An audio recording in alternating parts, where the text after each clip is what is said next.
Hi all, welcome to football arena. നെയ്മറുമായി ബന്ധപ്പെട്ട ചർച്ചകൾ ഇപ്പോഴും ബ്രസീലിയൻ ഫുട്ബോൾ ലോകത്ത് സജീവമായി കൊണ്ട് തുടരുകയാണ്. വേൾഡ് കപ്പിന് ആഞ്ചലോട്ടി അദ്ദേഹത്തെ കൊണ്ടുപോകണം എന്ന് തന്നെയാണ് പലരും ഇപ്പോൾ അഭിപ്രായപ്പെടുന്നത്.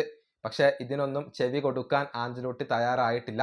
നെയ്മർ 100% ഫിറ്റ്നസ് കൈവരിക്കാതെ അദ്ദേഹത്തെ ഉൾപ്പെടുത്തില്ല എന്ന ഒരു തീരുമാനത്തിലാണ് ആഞ്ചലോട്ടി ഉള്ളത്. ഇനി നെയ്മറുടെ സഹതാരമായ ഗാബി ഗോളിനോട് ഇതേക്കുറിച്ച് ചോദിച്ചിരുന്നു.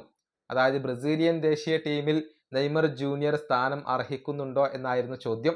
വ്യത്യസ്തമായ രീതിയിലുള്ള ഒരു മറുപടിയാണ് ഗാബി ഗോൾ നൽകിയിട്ടുള്ളത്. അദ്ദേഹത്തിന്റെ വാക്കുകൾ ഇങ്ങനെയാണ്: നിങ്ങൾ ഒരു ചോദ്യം പാഴാക്കി കളഞ്ഞു, അടുത്ത ചോദ്യം ചോദിക്കൂ. ഇതിലൊന്നും സംശയത്തിന്റെ കാര്യം പോലുമില്ല.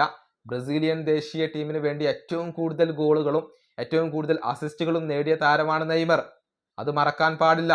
ശരിയാണ്, പണ്ട് PSG-ക്കും ബാഴ്സക്കും വേണ്ടിയൊക്കെ കളിച്ച ആ പഴയ നെയ്മർ ഇന്നില്ല, ആ വേർഷൻ ഇന്നില്ല. പക്ഷെ എല്ലായിടത്തും ഇങ്ങനെയാണ്. അർജന്റീനയിൽ ഉള്ളത് ബാഴ്സയിലെ ആ ഒരു പഴയ മെസ്സി വേർഷൻ അല്ലല്ലോ. ഇതൊക്കെ സ്വാഭാവികമായ ഒരു കാര്യമാണ്. ഇതാണ് ഗാബി ഗോൾ പറഞ്ഞിട്ടുള്ളത്. അതായത് പ്രൈം നെയ്മർ ഇപ്പോഴില്ല, പക്ഷെ ബ്രസീലിയൻ ദേശീയ ടീമിന് വേണ്ടി ഏറ്റവും കൂടുതൽ ഗോളുകളും അസിസ്റ്റുകളും നേടിയ താരമാണ് നെയ്മർ ജൂനിയർ. അദ്ദേഹം ബ്രസീലിയൻ ദേശീയ ടീമിൽ സ്ഥാനം അർഹിക്കുന്നുണ്ടോ എന്ന ചോദ്യത്തിന് പോലും പ്രസക്തിയില്ല.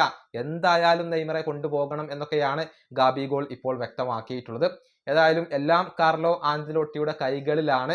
ഒരുപാട് റൂമറുകൾ ഇതുമായി ബന്ധപ്പെട്ടുകൊണ്ട് പുറത്തേക്ക് വരുന്നുണ്ട്. അതായത് നെയ്മറുടെ സുഹൃത്തുക്കളും അതുപോലെ തന്നെ ഇൻഫ്ലുവൻസർമാരും ഒക്കെ വല്ലാതെ ആഞ്ചലോട്ടിക്കെതിരെ വിമർശനം ഉന്നയിക്കുന്നു.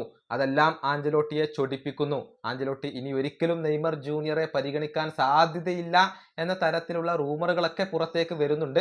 പക്ഷെ മെയ് 18-ാം തീയതിയോട് കൂടിയാണ് ഇക്കാര്യത്തിലൊക്കെ നമുക്കൊരു ക്ലാരിറ്റി ലഭിക്കുക. ഈ വീഡിയോ അവസാനിപ്പിക്കുന്നു. അടുത്ത വീഡിയോയിൽ കാണാം.